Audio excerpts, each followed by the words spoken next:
So a guy by the name of Stuart contacted our Doctor Who Adversaries podcast Facebook page and via Messenger, and said that he had a Jeff Wayne's War of the Worlds tripod that needs a bit of TLC and a bit of a repair, and would I like it as a donation? Which it was a bit of a surprise to be asked that. It's not the sort of thing you sort of message you kind of get, but I'm not going to say no. War of the Worlds is one of my obsessions. So Stuart has very kindly sent it, and this is it. It's in here. This is an unboxing from myself and my co-host Ian, asking Stuart questions. I don't think Stu is quite sure of the origin of it. I'm not sure if it's the old Comet Miniatures one or what. I was talking to Ian about it because Stuart sent us photos, and it didn't look like the old Comet one from back in the 80s. So I'm curious as to just what this is. And also wondering whether I can get it out of the box one-handed, and I can't. So hang on, I'm just putting my phone down and work out how this inner box. This is very well packaged. Oh, it goes that away. All right, so let's see what we got, shall we? Here we go. Ooh, that's not the sort of packing material I'm used to. Yeah, shame we don't have any small children anymore. Yeah. No, I don't think Ian would fit in that. Let's have a look. What have we got? Well, there's the upper leg. That looks an awful lot size-wise like the old Comet Miniatures one. This is the Comet Miniatures one. I'm sure of it, because I had one many years ago, and oh, what a swine it was. These legs. Let's have a look. It feels like the Comet Miniatures one. Yeah, it is the Comet Miniatures one. I see what he's done. He's put green sparkly bits on to represent the bug's eyes, hasn't he? Yeah, it does need some TLC. So only one leg is attached, a bit of another one. He's put wire on there. That's a nice touch. I don't remember that join being like that before. Oh, and he's put. Has he lit this? That's an LED. I don't know. I've got to message him and ask him about this. It looks like it's a converted Comet Miniatures one.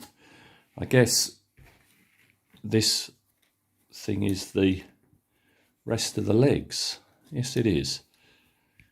The feet. I don't know what's going on with the feet.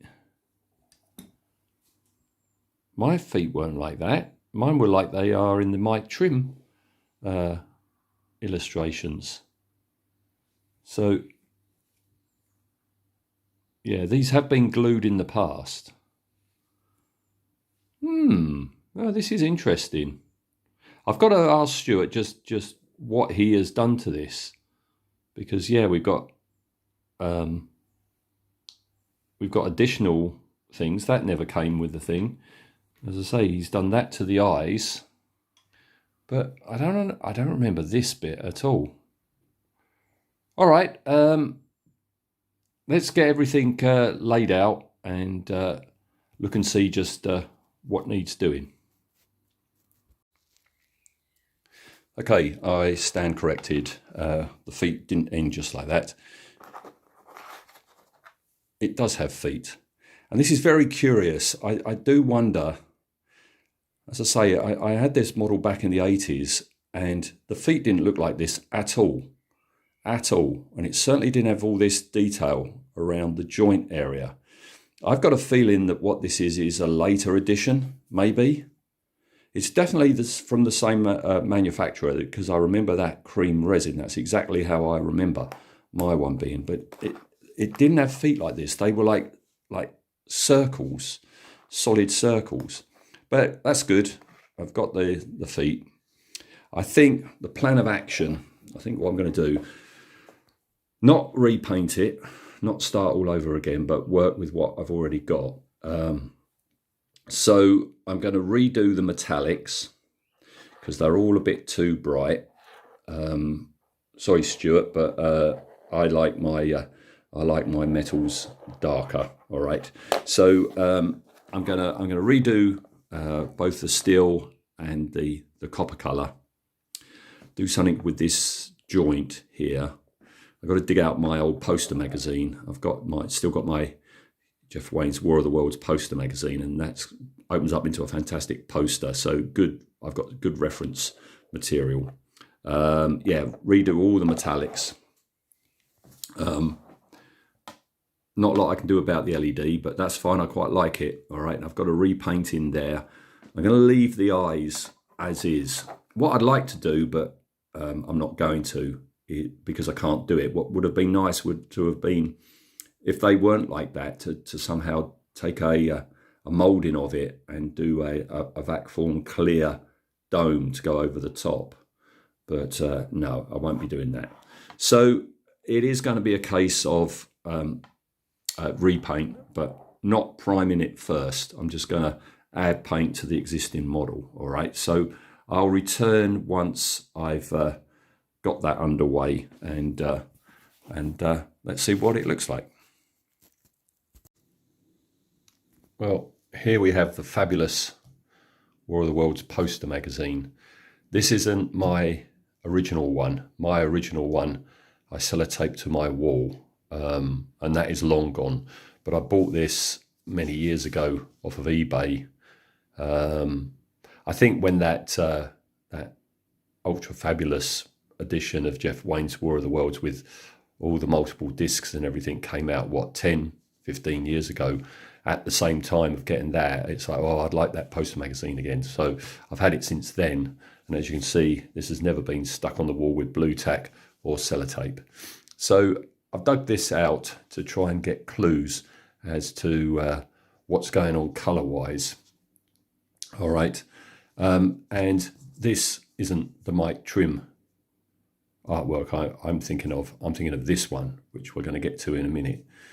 But in here, if you ignore the lighting effects, the cabling up here seems to be black. Everything else is... And here's the question, right? Is it white or is it silver? Is the whiteness of it just an artistic thing to denote shining silver? Because, you know, the narrator says gleaming metal. So I think they're meant to be silver, but they're painted white, all right? And I quite like it white because, especially in the setting, not so much here, but when you see the illustrations of them in a burnt out London, it's quite a stark contrast between the gleaming perfection of the Martian tripods and the burnt out grubbiness of London.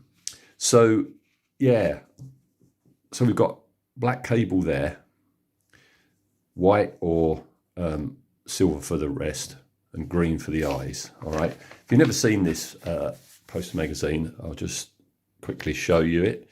Poster magazines were a thing back in the 70s, at least over here. Yeah, a whole thing factual about Search for Life on Mars.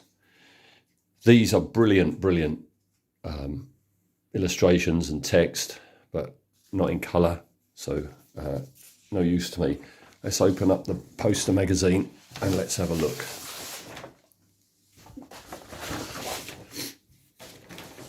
I used to have the handling machine as well, the Comet handling machine, once upon a time as well. So here we go. Everything is white. We have a dark grey for the blobby thing here. These seem to be the same colour as the body. The cable now looks more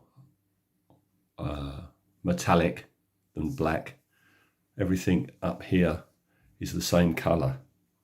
All right, and we never see the feet. All right, well, you've got a little bit of a foot there. So really, looking at it, I've got a path to go on. So what have I been up to other than digging my poster magazine out? Well, this is a work in progress. I wasn't keen on the brass colour that these cables were, so I've done them more of a gold. But after looking at those illustrations there, I'm going to turn this more into a grey metallic. This was all black and it was a bit jarring, so I'm in the process there of bringing it back up to the silver of the rest of the legs. All right, and here again I've repainted these gold, but now I think I'm going to do them silver or white to match the rest of it. All right, the blobby things I've got to change to dark grey instead of the red. Okay, and oh yes, at the bottom there was a band of the brass colour. I've changed that to copper, but I think I'm going to change that to silver as well. And these areas, which I really don't remember from my version, they were in the brass colour. I've picked them out in lead belcher, and I'm going to brighten them up to mithril silver. And ditto to the feet. All right, so I've got to carry on with that, and then what I'm going to do is I'm going to wash oh excuse me, all these darker areas with a Nuln oil, and then dry brush, and also I'm going to run Nuln oil down the groove in the legs just to pick them out a bit more. So when I come back, I'll have all that done, and I'll be not far off being ready to reassemble. Okay, I've attached the two front legs now with araldite and left each one a good like 10 hours for the glue to go off. It worked pretty well. I glued this one first and just pushed that one in, and it stood up by itself. This one's now been a good 10 hour, well, overnight. That's been overnight, and so that should have gone off.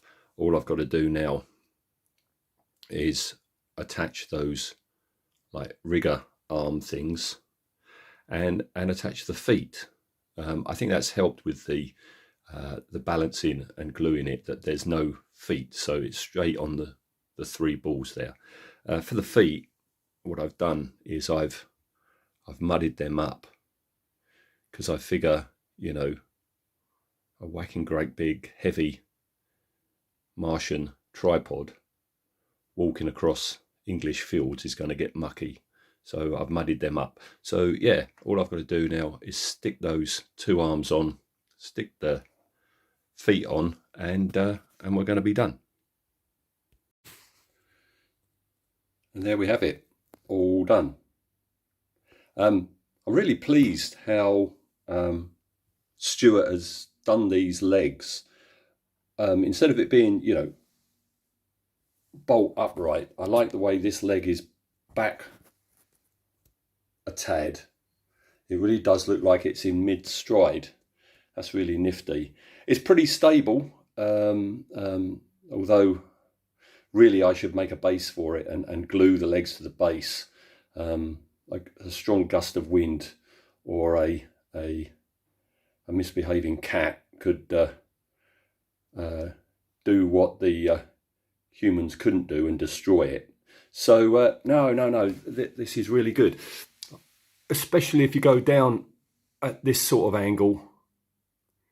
That's I think that's like the beauty shot, isn't it? That's the angle to look at this from. I think this is the angle I'll be putting the photo on this YouTube. So there we go. A nice, simple, fun build. Stuart, I hope you don't mind my changes to your colour scheme that you had done. Again, many thanks for very generously donating this to me. Cheers, Stuart.